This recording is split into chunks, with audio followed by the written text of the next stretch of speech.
Bismillahirrahmanirrahim. Assalamualaikum warahmatullahi wabarakatuh. Alhamdulillahirabbil alamin. Wassalatu wassalamu ala rasulillahi ajma'in. Wa la haula wa la quwwata illa billahil aliyyil azim. Raditu billahi rabban wa bil islami dinan wa bi Muhammadin nabiyyan wa rasulahu, amma ba'd. Jemaah salat subuh yang dirahmati Allah Subhanahu wa taala. Alhamdulillah, bersyukur marilah kita panjatkan kehadirat Allah Subhanahu wa taala atas karunia nikmat pagi, nikmat subuh yang bisa kita lakukan. Alhamdulillah, 2 rakaat salat subuh, 2 rakaat sebelum salat subuh atau 2 rakaat sunnah qabliyah subuh, atau 2 rakaat salat sunnah fajar, khairun minad dunya wa ma fiha, kata Rasul. Lebih baik daripada dunia dan seisinya. Mudah-mudahan keistiqomahan kita dalam melaksanakan salat subuh ini kelak dibalas oleh Allah Subhanahu wa taala dengan balasan yang berlimpah, dengan balasan yang luar biasa, dengan balasan yang tidak ada kenikmatan selain daripada kenikmatan dari Allah Subhanahu wa taala. Salawat dan salam semoga tetap tercurahkan kepada baginda kita Nabi Yuna Muhammad sallallahu alaihi wasallam, tauladan kita, panutan kita dalam mengarungi kehidupan ini. Bapak jemaah salat subuh dan ibu-ibu yang dirahmati Allah Subhanahu wa taala, dalam kehidupan kita ada istilah sesuatu yang pokok ketika kita menjalani kehidupan ini. Ibarat sebuah bangunan, ada ketika kita membangun sebuah rumah, ada bangunan-bangunan tertentu yang mana itu akan menjadi pokok tiang utama. Kalau hal yang pokok itu tidak ada, maka dipastikan bangunan itu akan roboh. Sebut saja ibarat musola yang megah ini, dalam 2 lantai ini, kalau kita teliti Bapak jemaah sekalian, kira-kira hal yang paling pokok apa?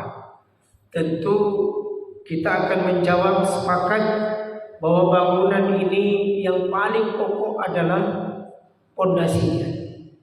Nah, kalau pondasinya tidak kuat, maka dipastikan bangunan masjid ini, bangunan musola ini akan roboh. Nah, begitu juga dengan kehidupan kita. Berapapun bagusnya ukiran-ukiran yang ada dalam bangunan ini, maupun interiornya ini indah dan seterusnya, tapi kalau pondasinya tidak kuat, kalau hal yang pokok ini tidak kuat, maka interior lainnya akan segera jatuh dan roboh. Begitu juga dengan kehidupan kita Bapak jemaah sekalian yang dirahmati Allah. Seseorang itu akan mudah rapuh, akan mudah tergelincir dalam perbuatan dosa, dalam perbuatan yang kurang baik, dalam jurang kemaksiatan, kalau hal yang pokok dalam dirinya tidak kuat, kalau hal yang pokok dalam dirinya, pemahaman dirinya tidak kuat. Nah, seringkali manusia ini akan oleng kalau bahasa kita. Kalau kata orang Madura, aulang itu nggak jelas. Ya, linglung apa gitu bahasanya. Tidak kekeh, tidak kuat. Nah, orang-orang yang akan prinsipnya yang akan jatuh. Kemudian hal pokok, hal mendasar dalam dirinya akan aulang gitu. Akan oleng, akan terjatuh. Jatuh ke dalam kemaksiatan, tidak memiliki prinsip kehidupan. Itu kalau hal yang pokok dalam dirinya tidak tertanam dengan kuat. Pertanyaannya adalah apa yang pokok dalam kehidupan ini? Untuk menjawab ini Bapak jemaah sekalian dan ibu-ibu yang dirahmati Allah, ada kami rinci menjadi 3 hal. Yang pertama, inna min na'imid dunya yakfikal Islam ni'mah. Jadi hal yang pokok pertama dalam kehidupan kita itu adalah inna min na'imid dunya.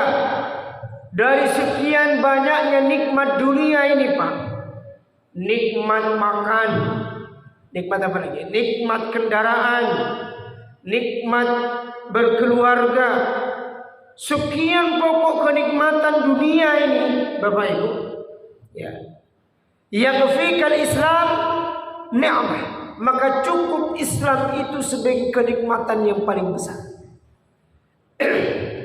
Jadi jelas ini Pak. Jadi apapun harta benda yang kita punya, apapun yang kita miliki saat ini, apalagi nggak punya apa-apa. Jadi sekian banyak kenikmatan, pakaian, makanan, cinta, perasaan, apapun bentuknya itu, yakfikal Islam ni'mah, maka cukup Islam itu sebagai sebuah kenikmatan yang paling besar. Wa may yabtaghi al-Islam ghairal Islam wa may yabtaghi ghairal Islam dinan. Tidak ada yang paling dihargai oleh Allah kecuali Islamnya kita ini, dan tidak diterima segala sesuatu kecuali Islamnya kita ini. Makanya sampai Allah berpesan dalam Quran surat Al-Imran apa? Ya ayyuhalladzina amanu taqullaha haqqa tuqatih wa la tamutunna illa wa antum muslimun. Perhatikan ya. Jadi Allah berpesan kepada kita orang yang beriman agar menjadi orang yang bertakwa. Apa kata Allah? Wa la tamutunna, jangan sampai kalian mati illa wa antum muslimun, kecuali kalian matinya dalam keadaan muslim. Berarti yang paling pokok itu muslim. Ya, kenapa? Karena disitulah titik keselamatan kita. Semua orang Islam pasti masuk surga. Semua orang yang matinya dalam keadaan muslim pasti masuk surga. Dan semua orang yang matinya tidak dalam keadaan muslim pasti masuk neraka. Ini pokok Pak. Maka jangan ada keyakinan dalam diri kita, dalam diri seorang muslim, ya, ketika orang memilih agama selain Islam, maka itu tanda bahwa mereka tidak akan pernah masuk surga. Tapi kalau ada dalam diri kita keyakinan semua orang baik walaupun itu di luar Islam akan masuk surga, oh tidak bisa. Ini soal akidah, soal prinsip. Nah, oleh karena itu ketika kami sampaikan ayat di awal, wa may yabtaghi ghairal Islam dinan. Jadi Allah Subhanahu wa taala tidak akan menerima agama itu selain Islam. Maka pertahankan Islam sampai mati. Begitu Bapak Jemaah sekalian. Ini harga mati.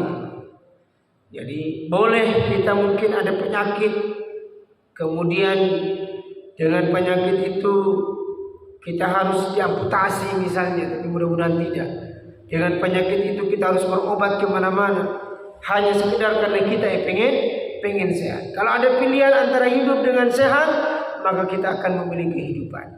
Tapi kalau ada pilihan antara hidup dalam keadaan kafir atau mati dalam keadaan muslim, maka pilihan kita adalah mati dalam keadaan muslim. Pilihan terpokok dalam kehidupan kita adalah Islam. Ini yang pertama. Jadi maka pertahankan Islam ini sekuat apapun, sebesar apapun, bagaimanapun cobaannya, jangan pernah menjadikan Islam ini sebagai hal yang nomor 2. Islam itu adalah pokok bagi kita.